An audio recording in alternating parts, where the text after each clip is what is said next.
Hi, hello, and welcome to a new episode of Release.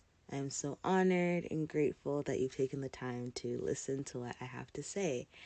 I may sound a little bit groggy. It's because it is currently 6:43 a.m. I've been awake since 5. I haven't been able to sleep. I've been getting this inkling in the back of my head telling me to record. So I press record, and here we are. It's really funny because I've surrendered to that thought, right? I've given up control. That thought is coming from within me. I know I need to record. I am just recording. And this episode is actually about surrendering, and that word has been following me around. I go on TikTok, I go on Twitter, Pinterest, Instagram, everywhere I go, even conversations, that word, that concept has been all around me. And of course, I'm thinking about the actual word, right?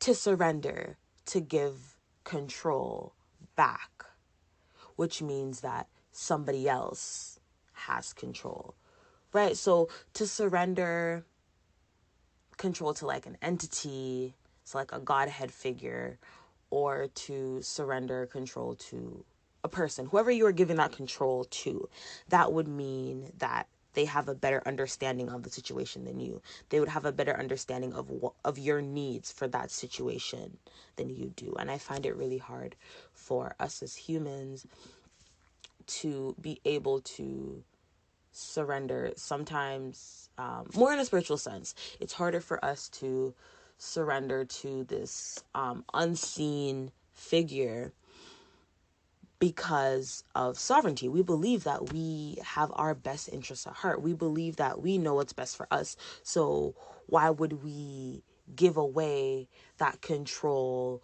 when we don't know if that being is going to do what we need it to do? I really hope that makes sense. But I've actually been listening to the song Surrender by Janae Aiko. And I really like the song. I love her music. But I really like the song because her dad, at the end, he has a little speech. And he says, "Surrender to quantum consciousness, which gave us all that we be. Can't you see?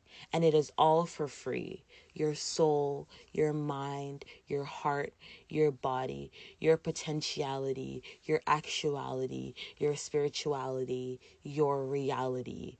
We get it all for free. So why can't we give it all back easily? Surrender." So, of course, with all of these instances of surrender kind of bombarding me for the past few weeks, and I've been listening to this song on repeat, like constantly for the last few weeks. So this thought has kind of been brewing in my mind, and this episode has been brewing in my mind for a while. So after listening to this song, the multiple times I've listened to this song, I've figured out, or I've drawn a few conclusions.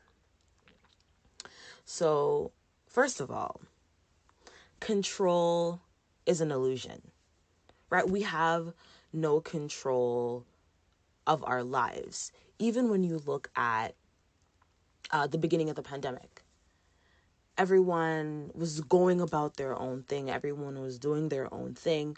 And then all of a sudden, the government had the right to take our freedom back, and our ability to socialize, our ability to go to work, but that was for our safety, right? And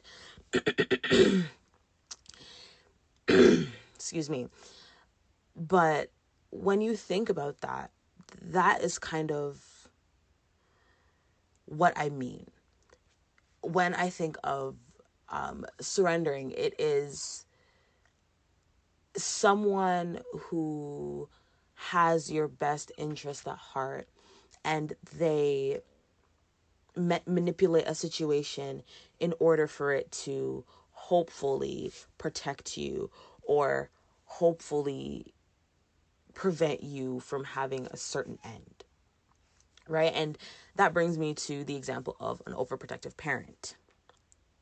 Black parents, a lot of Black parents fall into this category, but an overprotective parent and their child, and this is me speaking from experience, of course, but they want to control what their child does because they want to ensure the safety of that child. They want to monitor what the child is getting up to so they don't put themselves in danger. And sometimes it has to do with them kind of like gripping on really tightly because they don't want their child to grow up. They don't want their child to be in this cold, dark world, right? But they can't prevent that. No, but even though they're holding on to their child so tightly, the child isn't always in the eyes of the parent. The child goes to school. The child has friends. There are places that this child goes that they don't have that parental supervision. They are they go to school, they're associating with people from different backgrounds, people that have different come from homes that have different parenting styles, etc., etc.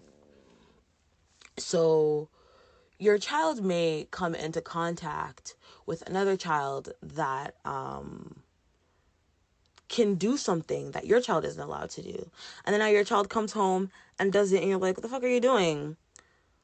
But and then you get mad at them like that is not something that we do in this house, but you don't realize that you aren't always in control of this child's environment. And to be able to fully allow this child to become themselves eventually, you need to allow them to explore those options, right? You need to allow them to explore their own beliefs and hobbies, and because eventually this child is obviously going to grow up. Eventually this child is going to be on their own. Eventually this child is going to form their own opinions, and you pushing your opinions as a parent onto that child doesn't change the fact that they are going to eventually shift and they may possibly have different opinions than you in the future. And this also reminds me of like the parent of, or a pastor's child. People always talk about pastors' children, but these these children are normally the ones that go through the the thick of it when it comes to overprotective parents. Like they literally go through this it's like suffocation to this rebel pipeline. Like they eat and breathe church life. They're always in church. They're not allowed to do certain things. Their parents hold very, very tight grasps on them, and that may be because of they want to keep up a face, or they want to raise their children a certain way, whatever. But eventually that child is going to get a taste of what they're missing out on. And then that's when they become sneaky. That's when they start to push, or they start to explore the world, but kind of secretly, because they have to still keep up that mask. And even though I am not the child of a pastor, and as I said, I have experience with my overprotective parents, it's the same thing. Like once you begin to develop your own opinions and your parents are still pushing their opinions and beliefs on you, you just begin to do what you want in silence. You do what you want when it's hidden, and you go back to them and you smile and pretend that you agree with them because it's easier than creating that conflict. But just like a pastor's child, they become rebellious. The rebellion begins because they believe that they were missing out. It's like if there's a dog. You have a dog and you only feed this dog at 7 p.m. 7 p.m. every day, you feed this dog, and that's their food schedule, right? But one day, you were so tired that you fed your dog at 7 p.m. and you passed out right after, but you accidentally left the bag of food open. That dog smells that bag of food. That dog does not care that it is 7:15 p.m. She is jumping into that bag and eating, or they're playing, or they're doing something, because all of a sudden there's this unbridled potential for food. Just like with the kids I was just talking about, there's this unbridled potential, like, wow, look at the world, it's so bright. But if the parents had allowed their children to explore the world and explore their own opinions younger, when they get older, there is no there's no need for them to run into the stereotypical things that they think that they should be doing. Because normally rebellion happens or begins to happen in like the teenage years, and normally teenagers are drinking, smoking, I don't know, going to parties, getting tattoos, whatever. So that may be what the child runs into first. They may get a piercing, they may go to a party, they may come home drunk, whatever. I'm not saying that I'm not saying that you should allow your child to be drinking at a young age. What I'm saying is that if, let's say, you're this pastor's child and your child has an interest in music, your child has an interest in, let's say, rap music at a young age, and you're like, no, we don't listen to rap music, we only listen to gospel music in this house. So now the child is covering up this passion of theirs because you've told them that the only way that they can be musically stimulated is with gospel. And then they get older and they rediscover this passion, and then they get into they get into rap music, and they completely abandon gospel music because that was the barrier that was blocking them from rap music. I'm not saying that gospel music is bad or that rap music is good. I'm just saying that is the way that you see it. Like, when something is a barrier, that's why a lot of children, pastors, I keep talking about pastors' children, but a lot of pastors' children, when the time comes for them to be able to make their own decisions about going to church or not, they're going to choose not to go to church because it was a chore. It was something that was blocking them from living their own life. And in my life, I think that, so we're going to go back to surrender, but in my life, I think that one of the largest acts of surrender for me started involuntarily. And I feel like that's how most acts of surrender, especially when it's like a spiritual surrender, you don't want to hold on to something, or you don't want to let go of something, but holding on is too difficult. And for me, that first act of surrender was my ego death. And an ego death is defined as a complete loss of subjective self-identity. It may also mean a fundamental transformation of the psyche. So basically, I'm just saying that I lost a part of myself. I had to give up a part of myself, or something that, like, for me, my beginning of my ego death began with the loss of my church identity, right? Because the beginning of COVID, I was no longer being pushed to always go to church every Sunday, be at church 3 times a week, whatever. And then I started to analyze. I'm like, okay, is this really what I want? I'm not discrediting the teachings of the Bible, but I'm like, okay, the way that I view the world, am I just putting on this Christian lens because I have to, or am I putting it on because that's the only way, or that is the quote unquote right way for me to see the world? And once I realized that it wasn't the way that I saw the world anymore, I had to give up that part of myself. And obviously, that kind of unlearning takes a lot of time.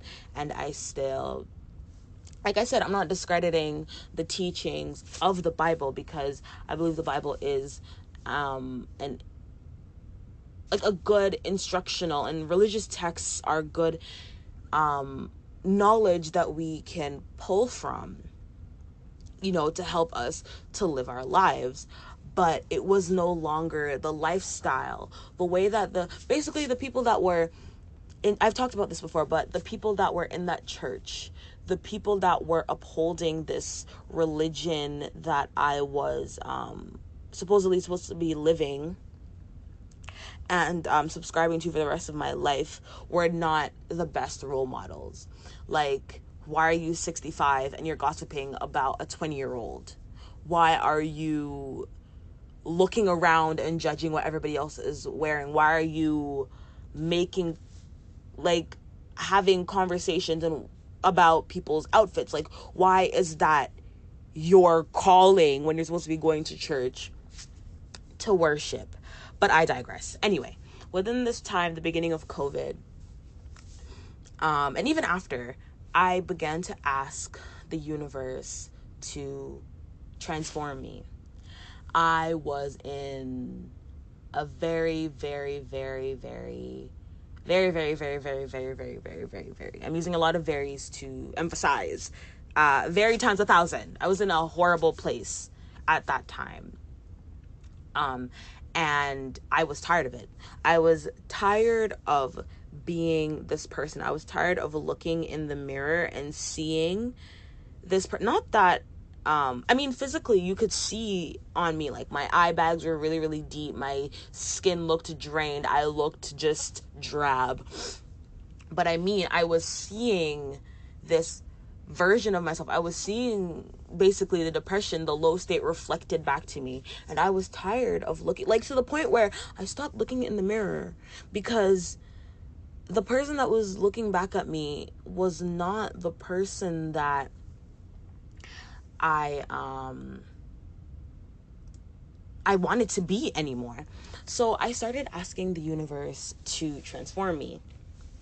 And you need to be very careful what you ask the universe for, because you will get it. You will definitely fucking get it. But I was asking the universe to transform me. And I kept saying, universe, I need a transformation. I need a change. I need some shift from this particular way that I'm currently going. And again, I didn't know what I was asking for. I didn't realize what that meant, and I wasn't ready for what it meant. Because basically what I was asking is, universe, take away all the bullshit that I'm holding on to in order for me to get out of this pit that I'm currently in. And the universe said, all right, like, you want to challenge, or you want to challenge me, want to challenge yourself, let's go. And essentially I was asking for a tower moment. And for those of you who don't know, in tarot, there is a tower, oh my God, in tarot, there is a tower card. And the tower upright represents destruction. It represents change, tragic circumstances, and a lot of pain. And people that read cards, or people that get readings, or just in general, the meaning of the card normally scares people in a bunch of people in the tarot community. But one thing I really like about this card, or a type of tower moment, is it is also a form of renewal. It's a sign of transformation. It's like, okay, we have to break all this shit down. We have to push all this bad, not bad shit, but we have to pull down this tower that you've built for yourself to the foundation, and then clear out the foundation too, and then rebuild from the ground up once again. It's literally telling you that you have the opportunity to recreate yourself. That's insane. Like, you're getting a second chance at life. That's crazy. But anyway, this tower moment didn't even really come for me for, like, this, me putting this act of surrender into action didn't really come for me physically, I guess, or I didn't really notice it happening until maybe the end of last year, because I started realizing that I was changing as a person, and I was changing, but then there was a cognitive dissonance. There's like the disconnect between what I was saying that I was and the things that I was doing and the people I was associating with. So I became the block princess. I started blocking, I started deleting, I started clearing out people that no longer served me, people that have done me wrong, people have done the people that I love wrong. And people are like, one of the guys that I deleted, he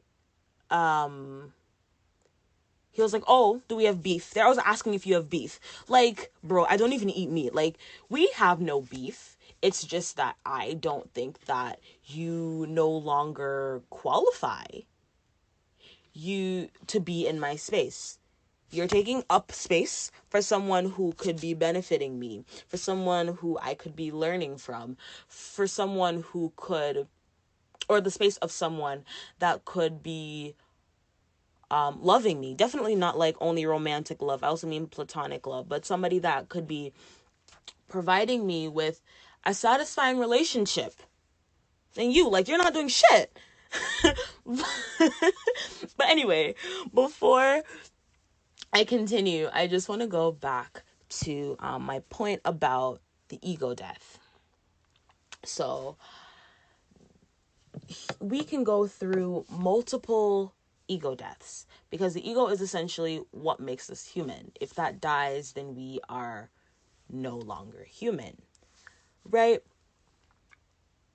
Because this, when I say that we're no longer human, I mean, the ego is your subjective self-identity.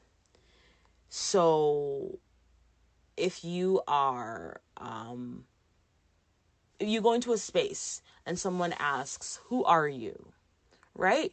You can say, I'm a Christian, I'm a Muslim, I'm atheist, I write music, I, whatever you like to do. You're going to list all those things that you put your energy into. And let's say you're a musician, and then all of a sudden you can no longer make music.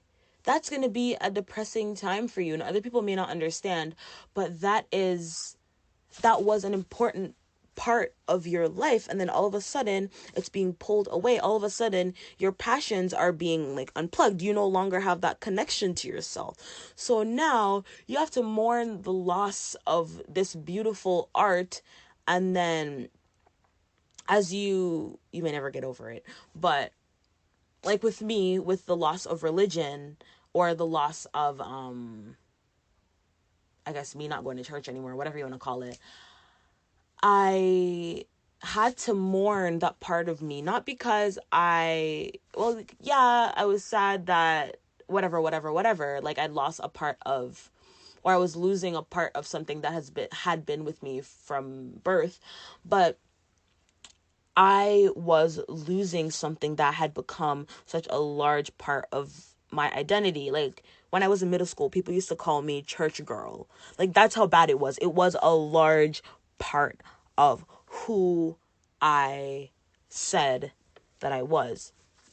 But this ego, I don't even really want to call it an ego death either.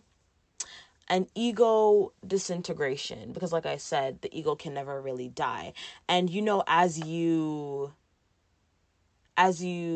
change and evolve, and let's say that I disintegrate this part of Christianity, the religion aspect of things, and then my spirituality blooms in place of that.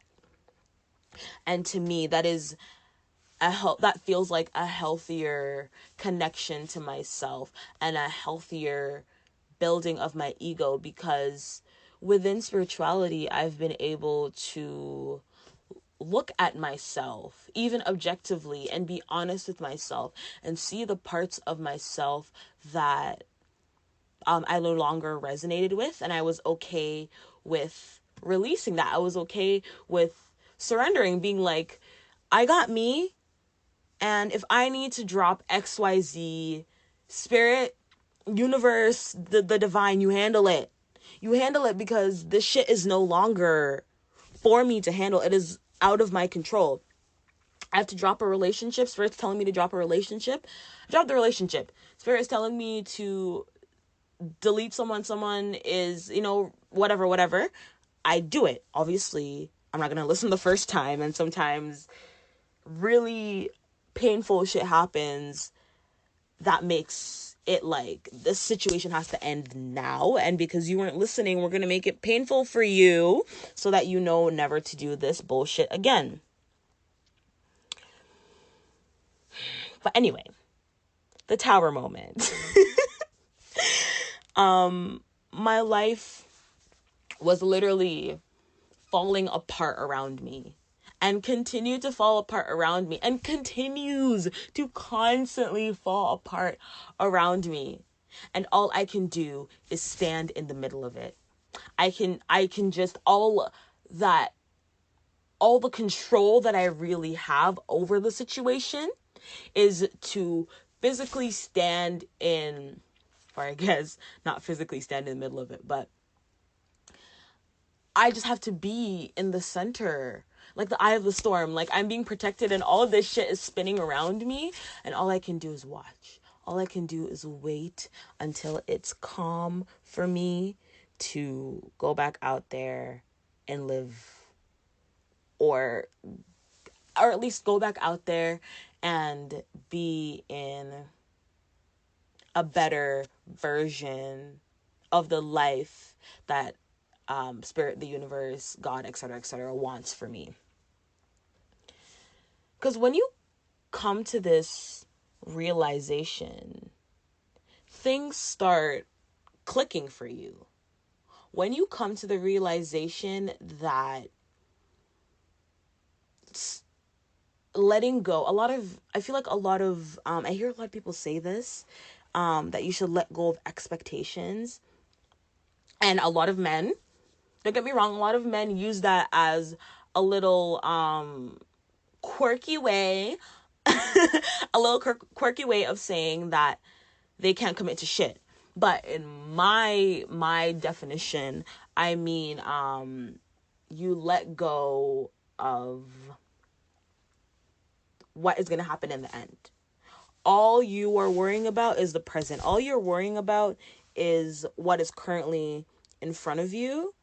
And it's only the present. That, I guess that's one of the biggest things about surrender, is that the only thing that you can control, you can't control the future. The past is already gone. The only thing you can control in this moment is your reaction to the shit that is coming at you. Because unexpected shit comes to you all the time. And the only thing that you can do is either let it drive you crazy, or you let that emotion come over you and then you let it pass. You find gratitude in that moment. You try to find, if you can't change the situation in under 5 minutes, then you have no reason to be stressing about it in this moment. It's going to happen.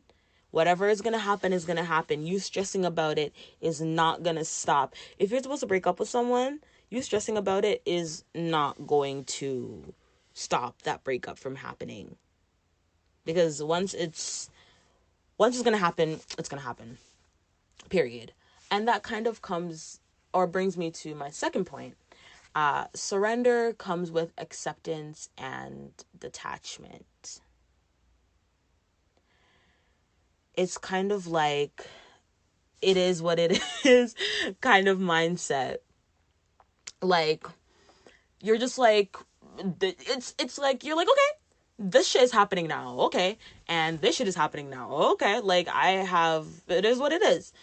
A good example, or at least an example, can be like, okay, let's say that I'm trying to leave my house, right? I have to go to work, let's say, and I keep bumping into things and everything's going wrong. In that moment, I have two options. I let myself get angry and make myself late, right? Get myself angry and aggravate the peace. Because if you're going to work, you gotta go with peace of mind. Because sometimes work is the place that pisses you off the most. You have to try your best to try to go in with a good mindset. But anyway, you choose to either get angry or you choose to the reason you're bumping into shit is probably because you're moving so erratically, right? So take a moment, take a deep breath, find a moment of calm. And for me, I would say something. I like to say my affirmations out loud, especially when like my head gets a little bit, a little you you guys can't see me. But when my head gets a little bit, loud in the cranium area, I try to quiet myself down by articulating what I want to be feeling, right? Speak it as if it has already happened.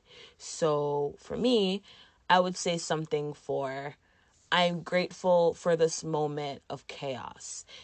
It could be protecting me from larger chaos, because maybe this little bumping into situation causes you to miss the bus, and the bus you're supposed to get on crashes, heaven forbid. But I mean, like, that's a little bit dramatic, but I mean, you could be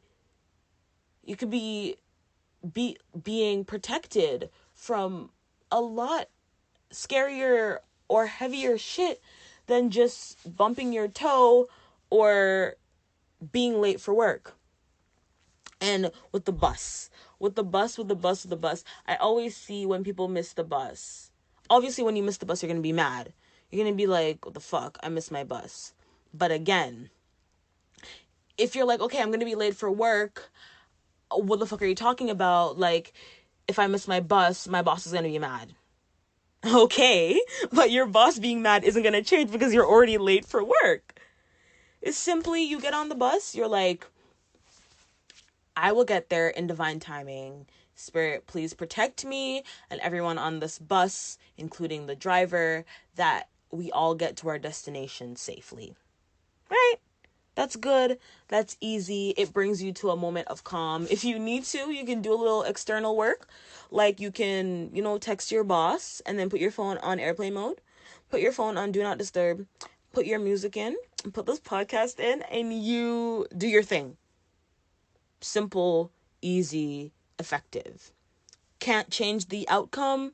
Don't stress about what is currently happening in that moment. And sometimes that outcome isn't just like, oh, I'm late for work or late for school or whatever.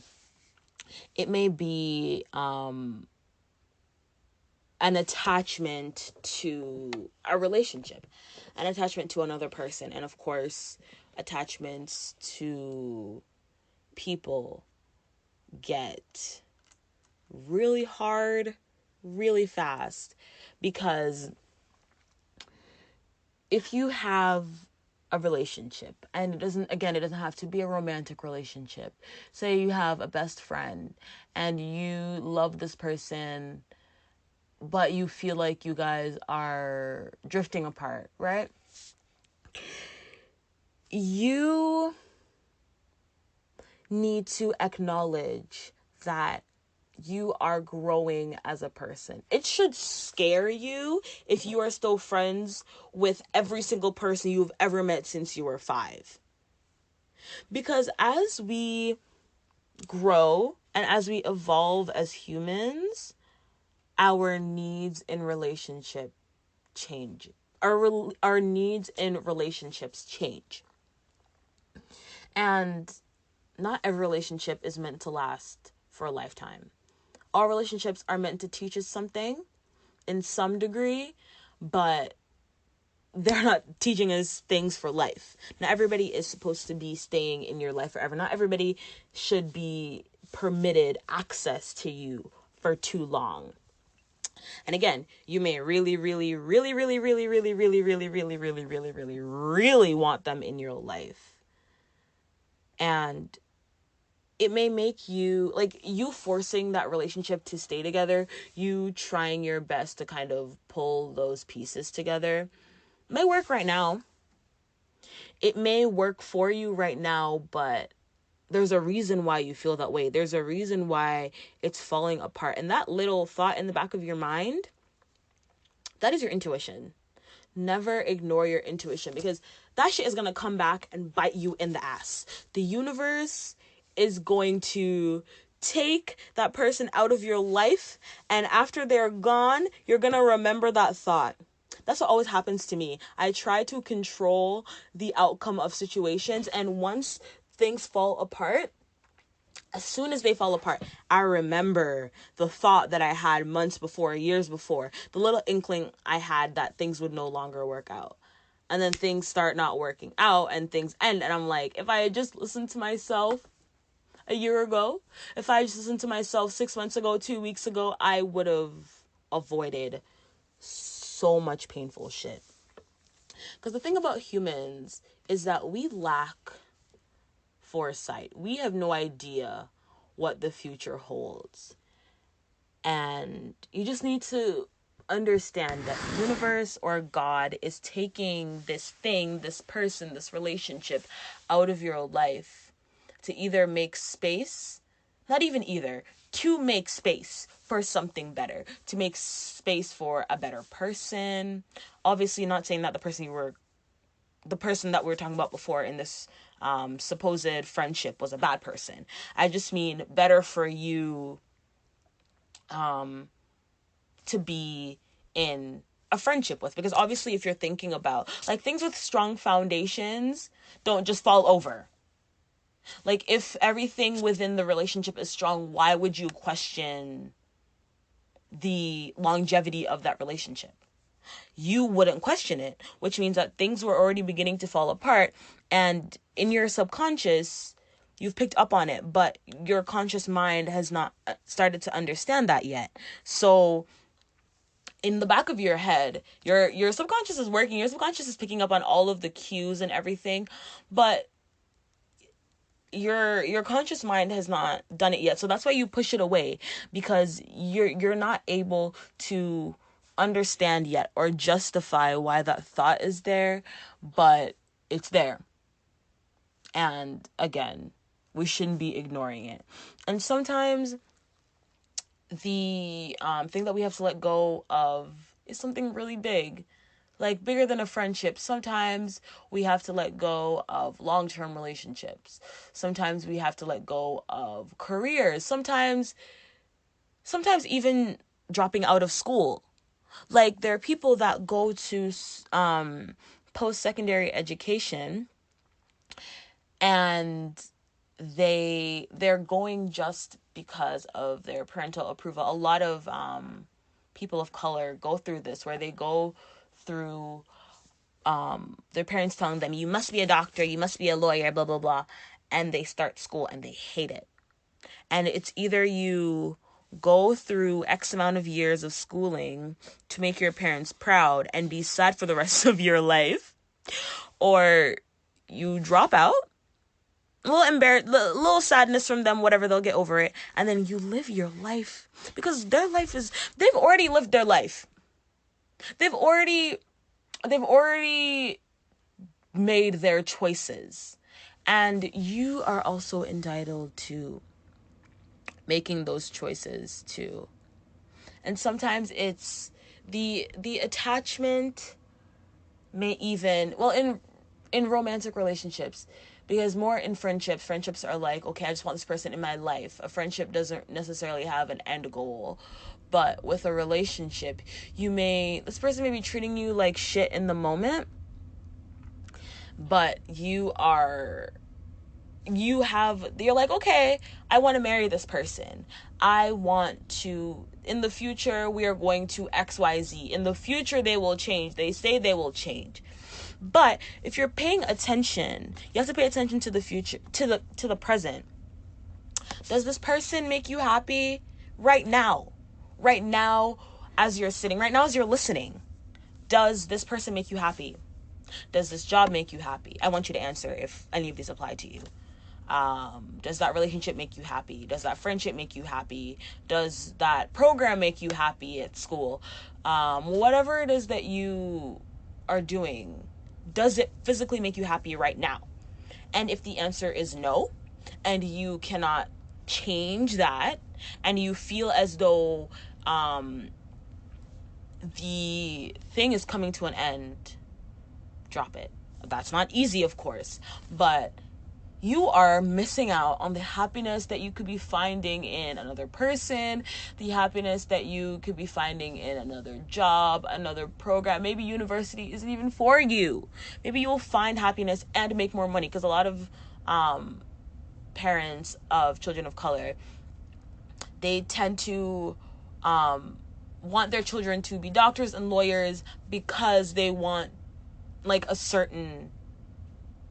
they want to be seen a certain way, right? My child is a doctor, my child is blah, blah, blah. And your child is here having mental breakdowns every single day. You don't care about your child right now? You just want to say you want to feel a little bit of pride when your child is here having mental breakdowns for 6-7 years? That shit, no. But anyway, I digress. The point is, the happiness that you should be focusing on and the pride that you should be focusing on is your own happiness and pride for things that you have made for yourself, for things that you are happy about. Even with this podcast, it has been a thought in my mind, a thing that I've been wanting to do for a while, and my parents don't even know about it, because it's not that my parents wouldn't be proud of me, but there's this, well, I mean, I do swear and talk about my diversion from Christianity, so that wouldn't make them proud or happy to hear. But I just mean in terms of they wouldn't understand, and sometimes people don't understand at all. And it's okay if they don't understand, as long as you're happy, as long as you feel that pride in what you're doing. The pride that you feel within yourself is enough.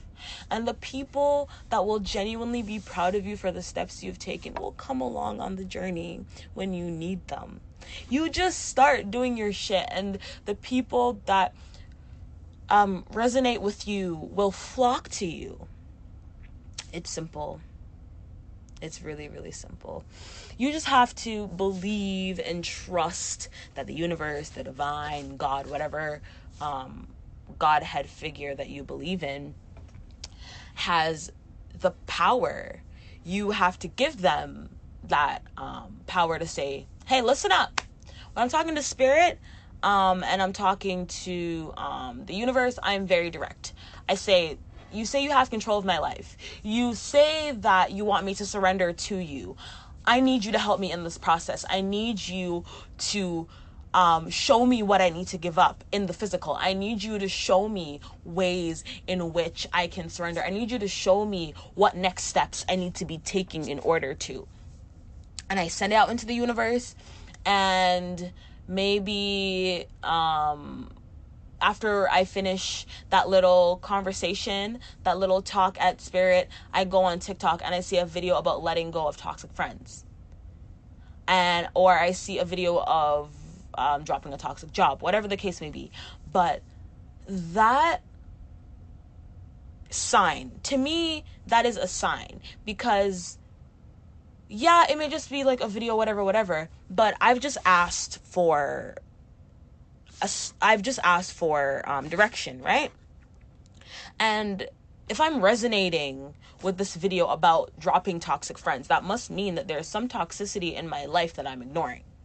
This must mean that because people talk about signs all the time, and it's very important to remember that the universe will send you signs based on who you are. So for me, I'm always on TikTok, always on Twitter, Pinterest, whatever. So I may just see a tweet about toxicity. I'm just using toxicity because it's something that you need to let go of. But a toxic situation. And again, if it resonates with you, don't just be pulling shit out of your ass. Like, if it genuinely resonates with you and you genuinely feel as though it is talking to you, then you run with it. You run with it, because there's a reason why that has been placed in your... Why is it the first video you see as you open TikTok? Why is it the first tweet you see before your timeline refreshes? Why is it the first thing that you're greeted with? It's because that's a sign that you choose to either take or not take, but it's available to you. And sometimes we have a really hard time surrendering, even with me. We have an issue with perfectionism, because we need this thing to be perfect. No, I need to be in this job because I have to have this certain life, and this is the only way. This is the only amount of, like, the job that gives me the amount of money that allows me to live this certain life. Or I need to be in this relationship because we've been together for 3 years, and that's going to be 3 years of my life wasted, blah, blah, blah, whatever. I'm sorry, but like that, that mindset. Again, we don't know what the future holds. Just because, you have this job that may be sustaining a certain lifestyle for you. Well, maybe that lifestyle maybe you're thinking too low. Maybe you are working a retail job as a manager and you're like, fuck this, you drop it. And then you get a job because you have a degree. You get a job in your career and you're making triple that. Like, as long as I feel like resonating with things that are in your life is so important, and you need to check in constantly with the things you're surrounding with. Ask yourself, do I still connect with this person? Do I still connect with this job? Am I having mental breakdowns every time I go to work because of work? Is my mental health declining because of work? Is my physical health declining because of work? If you've answered yes to either of those questions, maybe that job isn't for you. But anyway, perfectionism. There is no need to be perfect. There is no need to feel as though you have to present yourself a certain way, because perfection doesn't exist. Perfection, just like control, is an illusion. It is a generated image, a generated societal image. Because why do you think beauty trends and beauty standards change? It's because our ideas of perfection change. It's because over time we resonate as a society. We begin to resonate with different things being quote unquote beautiful. Like, now there's like the BBL epidemic. Everybody wants a big butt. Everybody wants boob jobs. Everyone wants big lips. But maybe 15 years ago, everybody wanted to be flat. Everybody wanted to kind of hide those, or maybe not 15 years ago, maybe like in the 90s, 2000s, the aesthetic was, kind of like flat everything, skinny everything. So a lot of people would feel like they weren't perfect because they had a bigger body size. But now people that have a smaller body size may feel as though they're not perfect because they don't have those curves. So see, it's just the change. It's like a shift in groupthink, and then all of a sudden you believe that is the standard, when in reality, beauty is only in the eye of the beholder. Nothing is perfect and no one is perfect. If you are an artist and you make any kind of art, your art is beautiful because you have produced it. Your art is beautiful because you've taken the time to tap into your passions and pull this out of yourself. You've taken the time to connect with yourself long enough in order to produce something that you can look at, a physical thing. It may not be like something you can hold, like it may be a song that's online, or it may be a poem that's in like your notes or whatever, but it's something that you can look on and you can say, wow, I've tapped into my passions enough for me to be able to create this beautiful thing. And sometimes perfectionism even stops us from doing anything at all. And my advice to you, even if you are not an artist, even if it's exam season, good luck to all my exam people, my people in school. Drink lots of water, please. Make sure you're eating well. Make sure you're sleeping well. Do not cram before the exam. It's not going to be worth it. You're just going to be stressed. Take those last 15 minutes before and just take time to center yourself. Breathe, because if you go in with anxious energy, the anxious energy is going to make you probably forget some things. So take your time, breathe. What you know, you already know that 15 minutes is not going to help you. The 15 minutes is not going to provide any information that would stop you from passing or failing that exam. But you got this. Anyway, but when it comes to essays, or having any kind of creative process, I wouldn't really call it an essay a creative process, but any kind of process that you have to get through because you have to get to a final result. Just start. Just start it. Whatever way, whatever format suits you, and you're like, oh, but this isn't the final format that I want. You're not at the final stage yet. You're not even, because as a person, I believe that I'm currently evolving and I never reach my final stage. Even with this podcast, I want it to be evolving as I evolve. So things may change things will change as I change, but I'm not going to wait until I change to do it, because I'm constantly changing, which means I will never start that thing. And if you are a person that creates art or makes, yeah, let's say creates art, you should be constantly evolving, because as you tap into your passion and as you work on the things that you love, they start to elevate because you discover things about yourself through your passions, right? So just start, make as many drafts as you need. But you also, okay, if it's music or like something like this podcast, I am sometimes, before I press publish, I am very, very, very, very, I am also a perfectionist, but I get very, very anxious because I feel like I'm just rambling. But then I remember that I'm hoping that someone finds something. There's somebody that's going to listen to it, and I may be rambling and 99 people may say, oh my God, shut the fuck up, you're only rambling. And one person may come to me and say, that last thing that you said, or that one sentence that you said really helped me, thank you. And that would be enough for me. As long as there is someone that is benefiting from my creative process and my rambling and my thoughts, and someone that can resonate, or someone that can feel sympathy for their situation, or whatever the case may be. That is always my goal. But yeah, guys, that's really all I have for you today. Thank you for listening. I really appreciate it. Happy Easter. weekend, I guess. I don't know if you say happy Easter on on Good Friday, but happy Easter. I love you guys. I'll talk to you in the next episode. Bye.